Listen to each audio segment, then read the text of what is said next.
What's going on, beautiful souls, beautiful people? Today we are back again in full effect, continuing on with the RuPaul reaction series. Welcome back and welcome in to everyone who supports this channel and who are just now tuning in and becoming a part of the ETV transformation movement. If you don't know me already, I'm Trinice Valentine, the reality architect, your favorite host and conscious creator of Elevate Transcended Vision, where we are transcending our minds and our life to magnificence, and where we are deconstructing the bullshit beliefs and habits and constructing a life worthwhile, a life that's truly fulfilling, and starting to really experience our dreams, our dream life coming to fruition. You know what I mean? If you don't know already, this series is from RuPaul's interview off of Call Her Daddy podcast, and it was really insightful to me, and I decided to go ahead and do reactions. So this is part 2 of that. Make sure you watch part 1. So let's get into it. But when I think back on this scene, I'm not in my body. I'm actually like a camera on a dolly or a jib, looking at the whole scene, moving around the scene like a camera outside of my body. And what happens with young people, and we all do this, is we dissociate. And so that the trauma of what's going on doesn't affect us on an emotional level, we separate from our bodies. We separate from our bodies. And so I don't remember coming back into my body until I got sober, which was when I right before I turned 40. I was outside of my body the whole time because it wasn't safe enough to be in there with those feelings. When you look back at that moment, what does it make you feel for your younger self? I feel sad for my younger self. I absolutely do.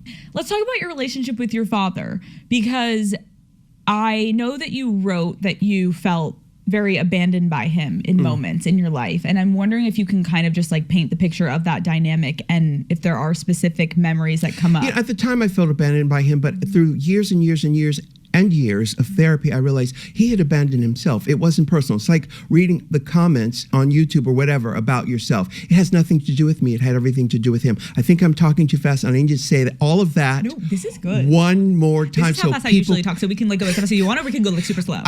People really need to understand what I just said, which is that it had nothing to do with me. Of course, as a child, I thought, he just doesn't like me. No, he didn't like himself, baby. It had nothing to do with you. Now, my ego wanted to make it about me, but no. I saw a psychic 30 years ago who said, well, you and your father shared past lives together. So when you came into this life together, you were like, "Hey, buddy, it's you. Let's party. Let's boogie. Hey, we're gonna rule the school." But he could not see me, and I spent so much time saying, "Wait, you need joy. I'll give you some of my joy. You need a reminder. Let me remind you of who you are." Could not see it, and through therapy, I realized, well, he couldn't see it because for a person to become present in this moment, and this is true of every human on this planet, to be present in this moment would invite you to recognize how much pain you're in right now. So we distract ourselves with whatever we can get our hands on to not experience the depth of pain that we are in. But to move forward in this life, you have to walk through that fire. You have to walk through that pain to get to the other side. There's no other way. There isn't, and I think it can take people a lifetime. Some people never get to that point. Some people engage in therapy and then they're like, oh fuck, I don't want to do this. But it's like you have to open it up to actually see what's in there, to then get through it, to get on the other side. You're right. And I think about this moment that you write about in the book where you would sit outside your house on the steps and you're waiting for your dad and you're waiting for your dad. And I think you're so right, where so many people can relate probably that are listening to like yearning from like their parents for something that they want. And you're so right. Like it had nothing to fucking do with you. He wasn't not showing up because he's like, God, I hate Ru. I don't want to see his face when I pull up to the house. And literally, but you're sitting there being like, he he didn't come home because of Yeah. me. And Yeah. it's like, it literally had nothing to do with you. That's right. But that's hard to understand at such a young age. So you just internalize it like, damn, my dad fucking hates me. Yeah. He's abandoned me. I'm nothing. Like, what's wrong with me? That's right. How did your relationship with your father inform the romantic relationships and men you ended up pursuing and choosing? Well, obviously, I never got that a validation from my father. So, of course, playing the role of Rue's father today is so and so, and it would be it's like the exact replica.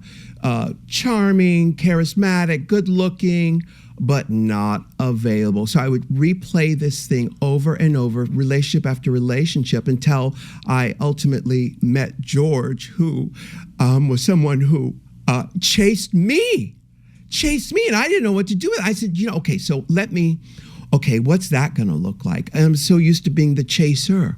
So to allow someone to chase me, it changed everything. It changed everything.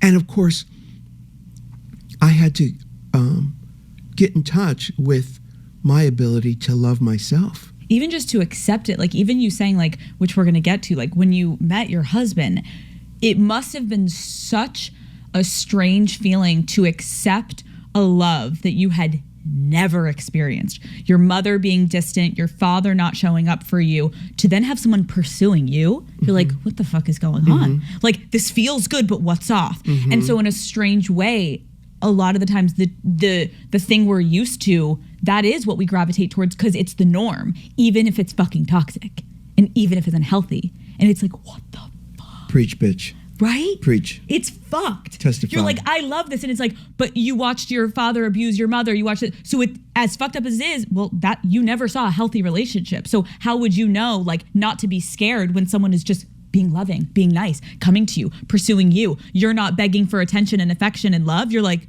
the fuck is going on? Run. Something must be off. Yeah. Is it disingenuine? Is he lying? Is he using me? What is, like, you spiral and then you run back to what you're used to. And you're like, how do we end the cycle? Which you eventually did, but let's pause. We need to stay in the 20s. We need to stay in the 20s. Then we'll get to the husband. Well, what you're describing is an abused child who's taken away from an abusive home, leaves there and longs to go back home because that is what they know. And oppressed people take on the characteristic of their oppressor. And how do you break that cycle? You have to hit some type of rock bottom to get to that place. And it is the most difficult thing you will ever do in your entire life. Man, it is so easy to disassociate, whether that be from, an out-of-body experience. You just forget who you were. You start drinking, you start picking up the drugs, and you just do anything to forget certain situations and who you were in that moment, right? So he said that he did it from childhood up until he was 40. So that's like 35 years. He said the incident happened when he was 5 years old, and he didn't come back to his body, to the present, until he was 40. He was doing drugs, of course he had fun. Well, not of course, because some people go down the drain and don't even find their way out, you know what I mean, unfortunately. But he said he was having fun doing that during that time. But he also felt sad for his younger self. And I truly relate. I didn't even, know what it was when I was doing it. I just know I didn't want to be in my state of mind in the present moment to feel the pain that I was going through and the emotions. And I just know that I wanted to suppress as much as I could. So I was drinking, popping pills, doing whatever I could. And it wasn't until it was a point in time in my life where I'm like, bro, I know that there's better for me. I know I'm meant to have more, to experience more, and being this way is not going to cut it.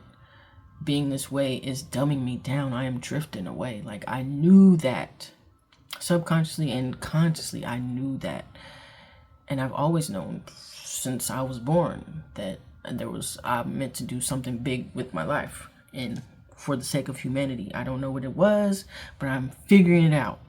You know, it's time to figure out. That's what I said to me, and I started picking up personal development books, joining manifestation groups, and actually took a actual course, and that's where I met my wife, my beautiful soulmate that, you know, I just can't see my life without her, and I feel like we have known each other in different lifetimes. But anywho, you know, he felt sad for himself, and I did too, and there was just a point in time where I was just like, things got to change.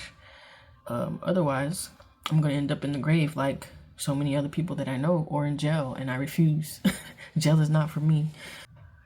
So if that's something that you have experienced, and maybe you didn't even know what you were doing, but you know that you didn't like the pain that you were in, and you didn't know how to you know, heal it. Good for you for watching this video. Good for you for having the courage to actually change, because I know you wouldn't be watching this video if you didn't. You wouldn't be on this channel, because this channel is for the people who are courageous, the people who want to step into their true power. So good for you, my love. I'm so proud of you, you know, and it really touches my heart, because it's not easy. It really is not easy to walk through the pain and feel the pain. I know it. I feel it in my heart right now, you know, for you. And, you know, every day we're growing. Every day there's something for us to learn in every situation, whether that be is deep in the situation, or it's just like to learn about the situation. But everything, there's something to learn in, whether that be good situations or bad situations, quote unquote, because really there's nothing good or bad. It's all about how we perceive things. So I just, like he said, the way people act has nothing to do with you. Everything that you have been through was nothing personal. And if you really think about it, the way that you act with other people when you're upset has nothing to do with them. You have the triggers within you. If you didn't have the trigger, you wouldn't be triggered. So it has everything to do with you and everything to do with them on their personal level. You know what I mean?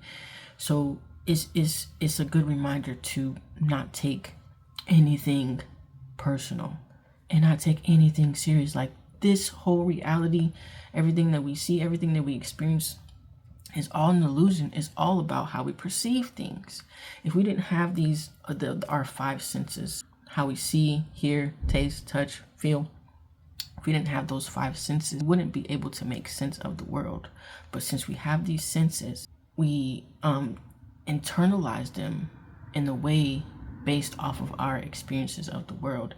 And if we didn't take it so seriously, we would understand more easily how to flow, how to observe, how to enjoy life more, and be able to allow things better into our life. But we internalize so much that we take these situations with us. And, you know, since we're taking them with us and internalizing them, it kind of becomes who we are in a sense, because we're internalizing it, and it changes our identity and what we identify with. So it's best to remain at peace in every situation and learn from every situation and just let it flow through you. Let these emotions flow through you for you to grow and to become the better person and the better version that you know you're meant to be, and remain in that place of calmness, that remain in that place of being centered, you know. Otherwise, you're going to disassociate. You're going to feel like you're not enough. You're going to feel unworthy. You're going to feel angry. You're going to feel the fear, resentment, anger, like shame, guilt, all of that shit that keeps us stuck in the 3D and not where we're supposed to be in the 5D of love and a better frequency and a better state of mind. You feel me? So once we are that person who's observing, cool, calm, and collected, we're able to truly give people our joy and remind them who the fuck they are. Because like he said, when he was younger with his parents, he would try to give them joy, try to give them reminders of who they are, but it took away from him. You know, he disassociated. It took away from who he truly was, to where he couldn't be the best version of him, trying to make other people happy, trying to make him happy as well, you know, because of what he felt like he was missing. It's such a hard thing to like really understand when you're little. So it's good for us as adults, especially if we have kids, to know this and really embody this truth of how to navigate life in such a better way for not only us, but for humanity, for our loved ones, for the world around us, you know. Because if not, we can barely stay centered. We can barely remain in the place of who we truly are, which is love, which is oneness, divinity. We're all interconnected. Since we're all interconnected, if we're continuing to disassociate, if we're continuing to feel that fear, anger, resentment, sadness, we are going to perpetuate that to the world outside of us. But like he said, being present requires us to feel the pain. And to move forward, we must walk through it. I always say we must feel it to heal it. And it is tough. It truly is tough, but we can get through it. If you have a community, if you don't have one already, even if you do, join the Power Circle. Join this network of people. It's continuously growing. Some people may need counseling. I have one-on-one sessions that you can book with me. I have a 13-day workbook journal that you can work through, that can help you unblock whatever's holding you back and make a master plan to move forward in the future, and to heal what it is that's hindering you and holding you back, making you feel like you can't let go. You know, I just posted a short today saying, what you don't let go will drag you. It will drag you down. In the other video of this RuPaul series, he says, look at the darkness, but don't stare into it, because it will suck you dry. And that is so fucking true. It will suck you dry. You will continue to drift away and drift away till you have nothing left. And that is not what I want for you. That is not what I want for me. That is not what I want for humanity. We need more love in this world. And it starts with us. It starts with us to be more loving to ourselves. And in turn, we will be able to love anything outside of us. Whether that be a bug, whether that be trees, our kids, our mom, our cousins, the man on the street, the lady who's freaking out over there, and without judgment, you know what I mean? We send her love. That's what we need more of in the world. Truly, more love, more compassion, more excitement and joy.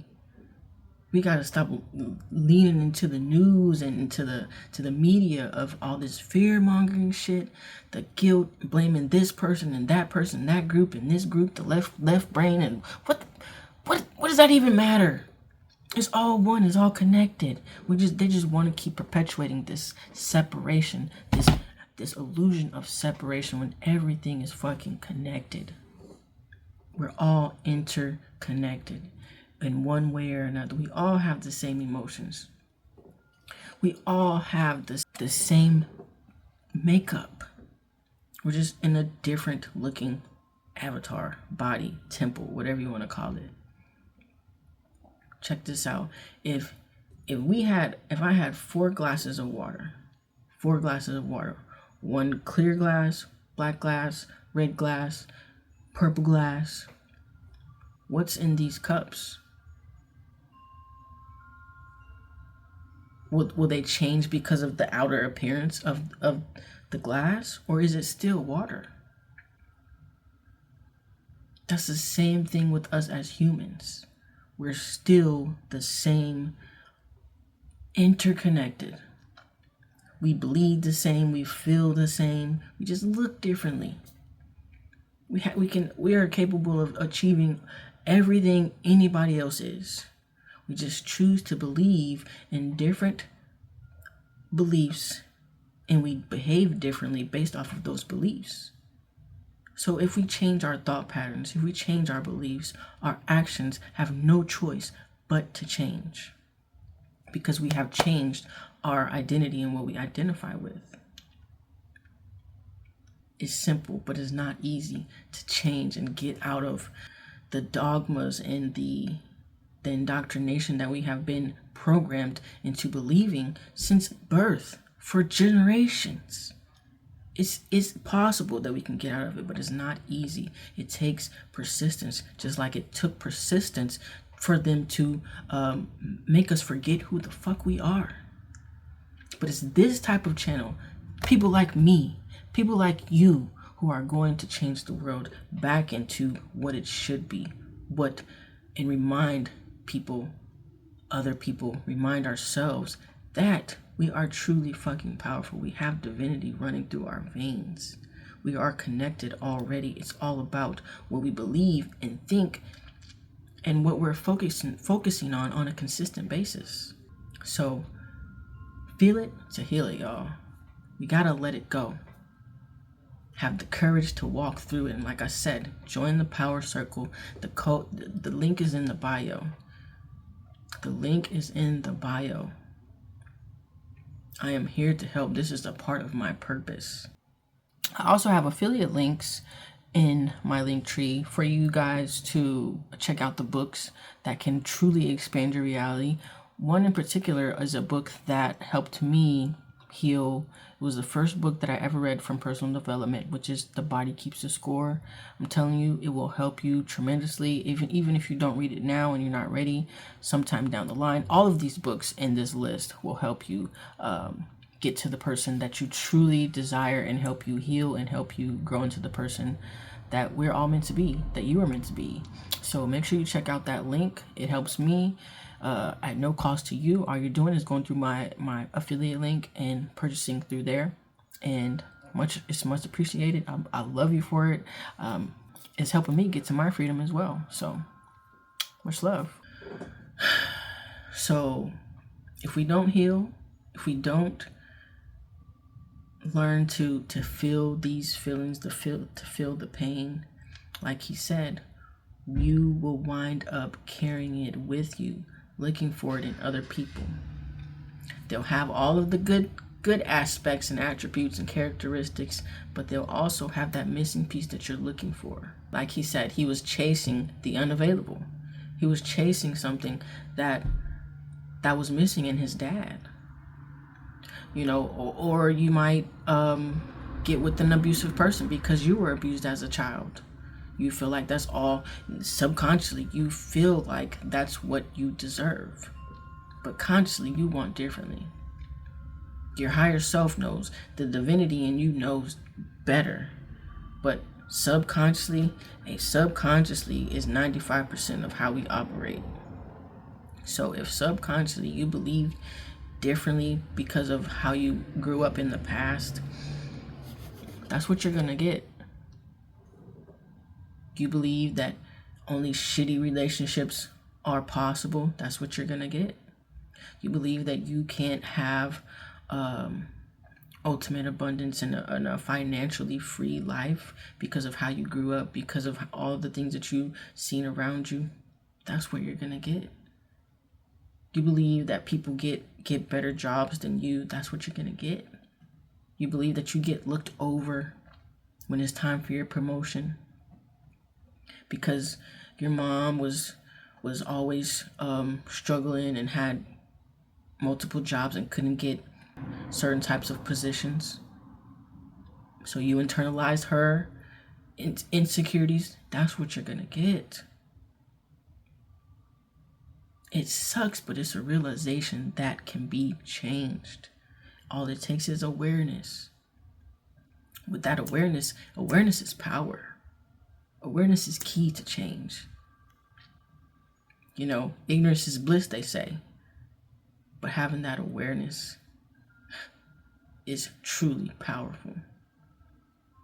Like she said, it's a strange feeling to have the things that you want, that you're not used to. So you might end up self-sabotaging when you do get what it is that you want, because you're not used to it. Subconsciously, it's not sitting right with you. Like your temperature isn't set for that type of life. You know, your thermostat isn't set for that type of happiness and freedom and love that you actually truly want. Your thermostat is set for the lack, for the hate, for the anger, for the resentment, for the abuse. So we got to internalize better a feeling of true freedom, a feeling of true abundance, a feeling of true happiness, peace, joy, true love. That's what we got to feel. That's what we got to internalize. And let the other bullshit go. Because if not, we will continue to self-sabotage. We will continue to find situations that are not good for the higher version of ourselves. Validation you ever need, really, is from your adult self to your child. Yeah. It's so fucking hard to break the cycle. And I want to talk about your 20s. You became this well-known performer in the club scene. And I know you referenced, like, I was dissociating most of my life until I got sober. Mm-hmm. And so let's talk about when you weren't sober, taking the partying too far, indulging so heavily in these moments. Can you talk to me about your club life back then? Yeah, well, listen, I have no regret. I used for 30 years. I have no regret. The first 20 were a blast. I had a great time. It was those last 10 that were pure hell. I had a blast. I had a blast until it didn't work anymore. And you know what? Thank God for the drugs and alcohol, because it saved my life from it gave me a layaway plan, a deferment plan, until I was strong enough to deal with what was going on. And thankfully I found a 12-step program that really, really, really helped me so much that I am in love with. And so I wouldn't be here if it wasn't for that. I would not be here if it wasn't the success I have today. I wouldn't have that if it weren't for this 12-step program, because it takes you through a process of walking back to the scene of the crime and forgiving yourself and giving you the tools, the processing tools, to deal with all of the trauma of what life is. You know, we all live with so much trauma. And, you know, I feel that not just America, I think the whole world needs to hit rock bottom before we can pull ourselves up, because there are two ways to learn. You can learn intellectually, or you can learn by hitting your head on the corner of the thing. Mama said, "Ru, don't touch that stove." And now, if I were smart, I would have thought, well, Mama's been around for a while. She probably knows the right thing. I'm going to touch the stove. That's who we are. We touch the stove. We are bashing our heads against everything. And I agree with you. I think there's going to have to be a rebuild moment.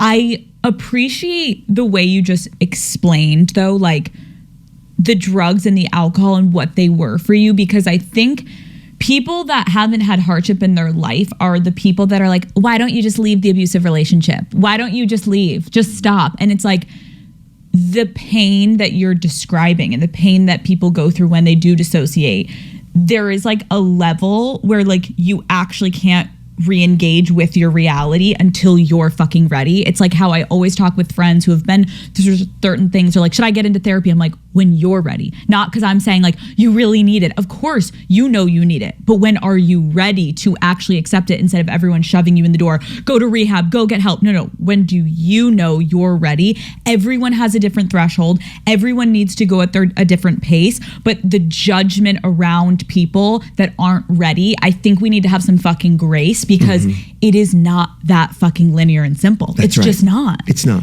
And people are just fucking assholes about it. I'm curious, like, when you look back at that time in your life, as fun as it was, did you have any like self-sabotaging tendencies back then at all? Well, obviously drugs and alcohol put you in situations that could be highly dangerous.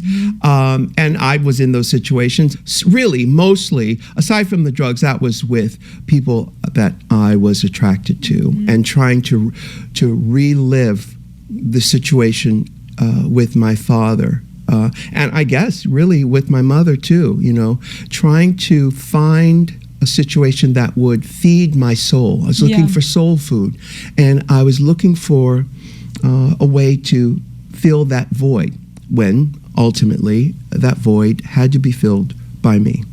You talk about how you, for a while, were like quite uncomfortable with the idea of being wanted, being desired. What types of things were you doing to avoid being seen sexually? Oh, listen, I didn't have to do anything to not be seen sexually. Here's the thing.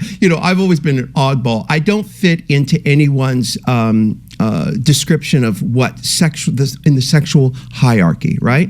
The sexual hierarchy is, he's a daddy. Oh, you're a twink. And there's a whole list of those things. I never fit into any of those things until the first time I got into drag. People, men or straight men, went, "Oh, you're that," and it scared me. It shocked me because I'd never experienced that kind of.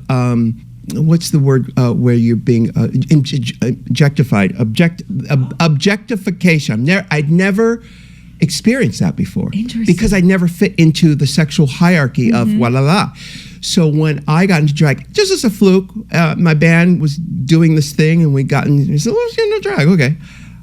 I couldn't believe the attention that I got. And I wasn't doing high glam drag. I didn't shave my legs, my hairy chest. I smeared lipstick and it was like punk rock, drag. But I noticed a difference in the energy I was getting.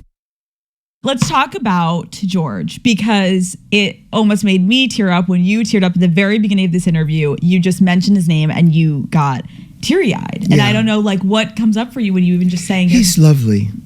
He's a lovely person. He's grumpy, he's angry, he's all of those things, but he's lovely. He really is. He's a lovely person. And I like him more than anybody else. I mean, I think that's great too, because you obviously love being alone. So someone who loves being alone so much, I'm very similar. I sit here and I perform all night and then I need to get the fuck home. Don't fucking talk to me. Don't look at me. And my fiance just knows, let her be alone. Yeah. But I do appreciate his company, which makes me know, I actually fucking like him. Yeah. I actually like you. What was it about him when you met him that you remember being like, this man is different, other than him pursuing you? Well, it was the fact that he was kind and that I trusted him. I trusted him with my feelings because, growing up in between two warring factors, my parents were so obsessed with their own psychodramas that it wasn't a safe place for me to feel nurtured. You mentioned that my father's weekends with my sister and I, he was meant to pick us up at that morning, and we'd sit on the porch and wait for him all day. And when I say all day, I mean sitting on that porch all day. He would never show up, waiting for him. And we'd say, Rosie and I would say, next car's going to be daddy. Next car's going to be daddy. We do that all day long. And so I didn't trust my parents with my feelings. I would sort of mother my mother with, joy and bring her up and all that kind of stuff. So when I met George, I could tell from the moment I met him that he was lovely and kind, and I could trust him with my feelings, that he wouldn't hurt my feelings. He has never hurt my feelings, never. And my mother, when my mother said to me, "Ru, you're too goddamn sensitive." I was 5 years old at the time, 5. She also said, "Ru, you reminisce too much." And I was 5. I'm 5 years of reminiscing. But, it was insight into her because years later as an adult, I learned that she was actually trying to warn me to not do what she did. And it was very telling about her that she was too sensitive and that she reminisced too much. Interesting. So, and that didn't occur to me. I only got that probably 10 years ago where I went, oh, right, that's what that was. So anyway, George was so open and not secretive. He was just open. In fact, I tell this story at one point when we first started dating. He asked me, "Hey, can I floss your teeth?" Fuck no, you can't floss my teeth. What? I never heard of it. Why? Why did he want to floss your Because teeth? he wanted to be that intimate with me. It was, and I never forgot that, because that someone would want, what? But now when you look back on and saying that, like, how does that make you feel when you reflect on him saying that to you? It makes me feel like he wanted not only be inside me, but he wanted to be a part of me. That level of intimacy I had never experienced before, and it allowed it was a signal to the child who lives inside of me that it's okay. You can relax with him. You can relax with him.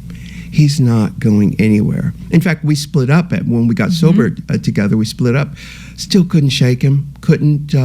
We'd still called 3 times a day, and ultimately we did get back together again, and eventually got married. I want to go through that too, because it's a very breaking up with someone that you then end up with is rare. I feel like it takes a really special bond. But just going back to what you just said, it's so inspiring to see, like, the trauma you went through and the partners you would choose that were replicating just what you watched with your mother and father. Then finding George, it's interesting to see, like, even the way you just spoke, like, you got calmer, it got more still, you could be yourself.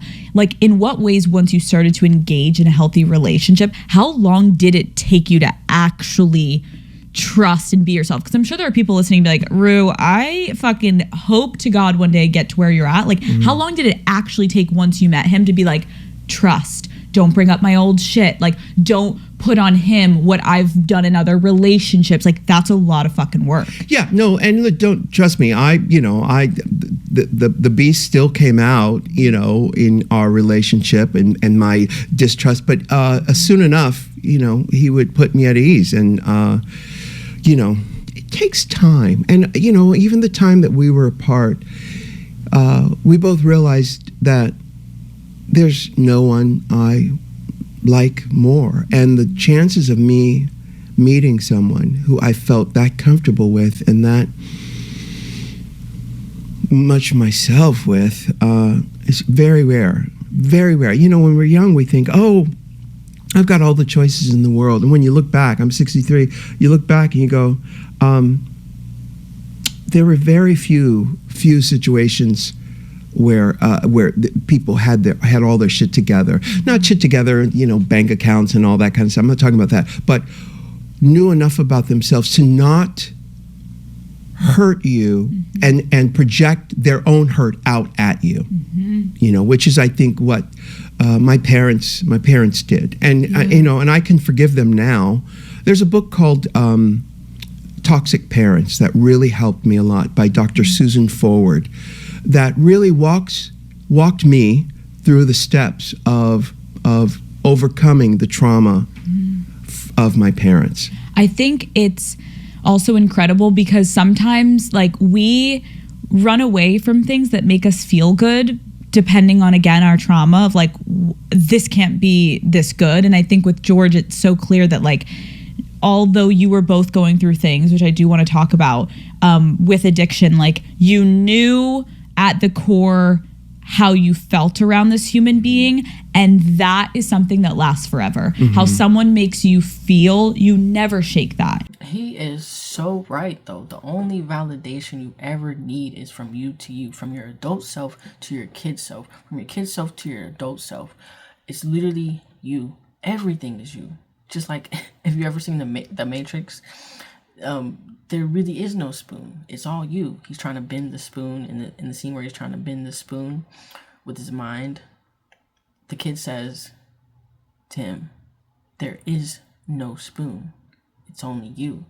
Like, every situation is you reflecting what's on the internal. Life is a mirror, and only validation, only love that you ever need is from you. And then once you give it to you, you will see that outside of you. You will see that reflected from you. You know, you don't ever receive more than what you are comfortable with, more than what you can actually perceive. You know what I mean?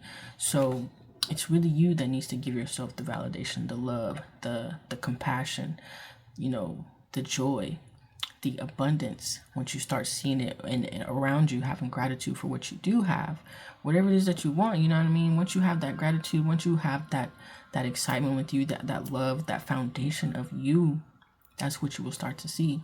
And I realize that more and more every day that I'm waking up and learning from my everyday experiences. He said the last 10 years were hell, and that's because he felt the pain. He allowed himself to go through the pain to heal it, you know, and that's because he found the 12-step program when he was ready. So I get a sense that you are ready too, because you're watching this video. Whether or not you're even in a place of, you know, just now starting to be in the personal development world and the spirituality type thing, or you're actually in the midst of it, or you know a lot, like, good for you. Or even if you're questioning it, that you want better for yourself, good for you. Much love to you, because you know that you deserve better. You don't want to continue to be the drifter and be lost in the world. You want better for yourself. You want to experience, and you know that you deserve better. So I love you for that. I truly, truly do, because it's not easy, and it is only going to take as long as you allow it. You know, it's really about the state of mind that you are in, whether or not you continue to persist in being a better you, and you know that it's for you, or you go back and forth between the past and the present and the future. Like, it really depends on you. So I just want to put that out there, that it may not take 10 years. It may take 5 days, may take a year, may take 20 years, but keep going. Keep going, because once you're in it, you're not going to be able to go back, really. There's going to always be something that's pulling you in the direction of healing, because your mind, body, soul wants it. It's yearning for it. I promise you that. I actually just remembered I put my glasses back on. So if you're wondering, I paused the video and came back and yeah, but it's really about forgiving yourself, forgiving the processes that you have been through, the situations, and, you know, discovering the process tools to heal. And I have some freedom codes, like really this whole channel was about healing, but there's a particular series that I just made and produced, which is called the Freedom Codes. It's the behavioral change, the mental change, the psychological change, the financial change. Every episode, I think there's like 5 or 6 episodes that you can watch, and you will find some type of modality to help you heal, some type of gym, I promise you. And they're the things that have helped me heal, and extra things that I know can help you, can help anybody, right? Really. But it's really about rebuilding and remembering who the fuck we are, that moment, and persisting in that.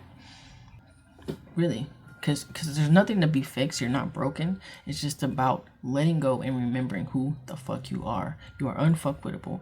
You are truly a beautiful soul, a beautiful being, divinity. You are the universe experiencing itself. You are unbreakable. You are unstoppable. Remind yourself of that. So we're no longer trying to fill the void, because you got to understand, like he said, the void has to be filled by you. When you're trying to fill the void, you're just suppressing these emotions. You're just suppressing the things that you don't want to feel. The void has to be filled by you, going through it to heal it, to process it, to do whatever you need to do to let it go. It's not going to be another person, a relationship, none of that. you trying to move to a different city. No, you're just carrying the burdens with you, trying to get away from it. But you got to understand, it's only going to be filled by you.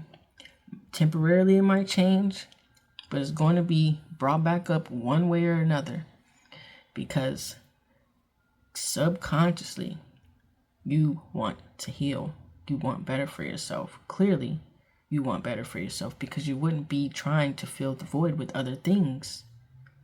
And like I said before, how people act has nothing to do with you. Them putting their insecurities and them projecting onto you. Like he said, his mom told him he was too sensitive. He reminisced too much, like literally. So he didn't trust his parents with his feelings, right?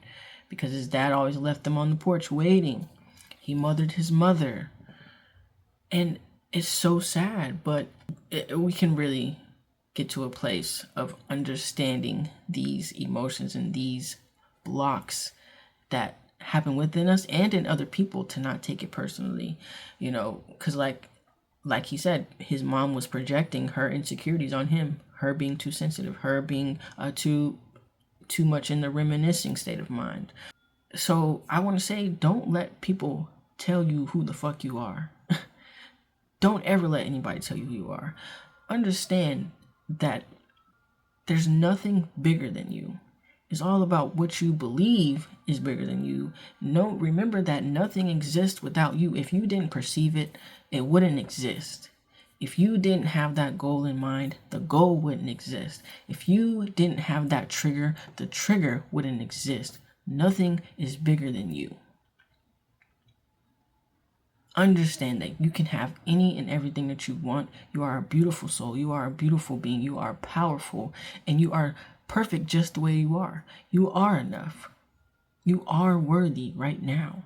You don't deserve anybody's bullshit, any of their projections. When they do try to shit on you and your parade and your happiness and tell you to calm down, you're too loud, you're too happy, they're projecting. They wish they were that comfortable being happy and excited, showing their excitement and, dancing and being happy and telling people how they feel. Don't let it get to you. Don't internalize it. Remember that. Don't internalize it. We're going to observe. We're going to understand that it has nothing to do with me and everything to do with them. What they eat don't make me shit. You feel me? Like JC said, what you eat don't make me shit. If they ain't paying your bills, don't pay them no mind. Straight up, it's real. It's something that can truly help you out. Remember that shit. So when he finally got with his husband and met his love, the love of his life, he knew he was a good person. So this is a reminder for you to not let good people slip through the cracks just because you're not comfortable with it. Realize that it's a signal that you can relax. Try not to sabotage yourself. In those moments, really, when you get back to your, whether it's in those moments or when you have a moment to think to yourself, ask yourself, why am I trying to sabotage? Why am I not comfortable with this? Where does this stem from? And you will get the answer. And that feeling will come up, that pain. And you can heal it. I'm telling you, check out the freedom codes. If you allow yourself to feel it, you will find the answer to heal it. Journal, meditate, quiet your mind, do breath work, box breathing, you know what I mean? But that's 4 seconds in, 4 seconds hold, 4 seconds exhale, 4 seconds hold. Box breathing, do how many ever sets of those that feel comfortable to you, that where you can relax your mind, relax your body, and get into the mind state of your intuition, and then you can really sit back and realize what's going on here and work through it. If you need some type of more instruction, I'm telling you, book a one-on-one session with me or join the Power Circle. I have so many more tips and modalities that I can dig deeper into it with you. it truly does take time to be at ease with the new, with where you're going and the new version of you, like he did with his husband. But he didn't let it sabotage. Yes, they broke up, but they got back together, and because he healed, he went through the pain. And I did too. There was times in my life that questioned, like, is this relationship really for me? There has been multiple times that I have asked myself, but I know for a fact that we are the ones for each other, because we have so much in common. We love each other the way we need to be loved. We help each other grow in so many different ways. So let's not have the tendency to run away from the things that truly bring out the best in us. Let's ask for discernment, accept discernment, know when in our gut, in our intuition, that if it doesn't sit right with me, I'm not going to do it. But if it truly does make me happy, there's some healing that I have to do, especially if I want to run away from it. You know what I mean? It's truly about discernment and connecting with our higher self and the super consciousness, instead of connecting with the 3D only and following our logical mind. We really have to tap into our intuitive mind, our right brain, our imagination, our creation, our happiness, like the way that we can become more artistic and creative, our really creative mind.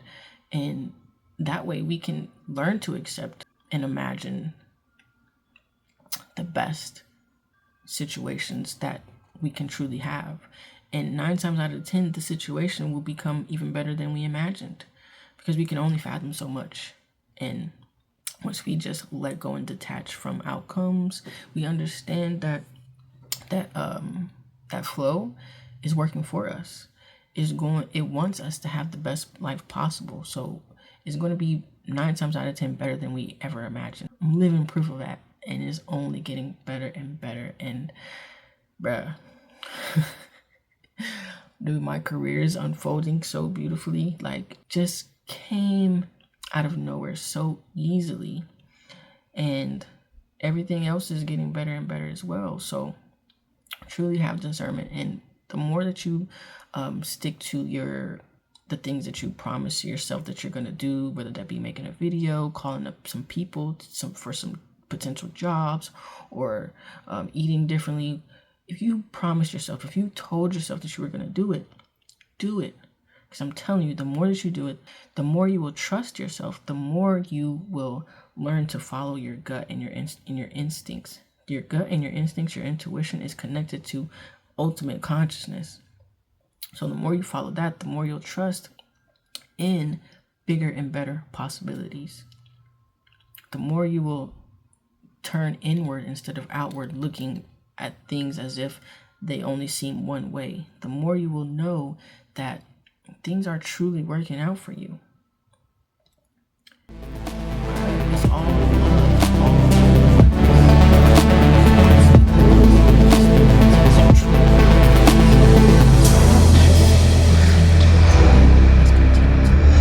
let's continue to do things that excite us and use our imagination. Get out of just the logical mind. Yes, it's about balance, but we have used our logical mind so much.